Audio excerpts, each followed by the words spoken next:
Kadında ve erkekte HPV virüsü farklılıkları nelerdir?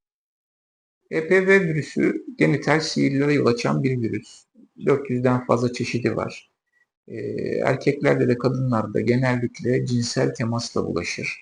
Cinsel temas dışında ortak kullanım alanlarından yüzeyel temasla nadiren de bulaştığı rapor edilse de çok çok büyük oranda cinsel temasla bulaşır.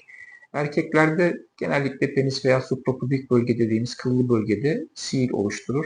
Kadınlarda ise bazı yüksek riskli tipleri rahim ağzı kanserine yol açabilir. Hatta rahimin iç bölgelerinde yaralar, servis dediğimiz rahim ağzında kanama ve benzeri bulgular ortaya çıkarabilir.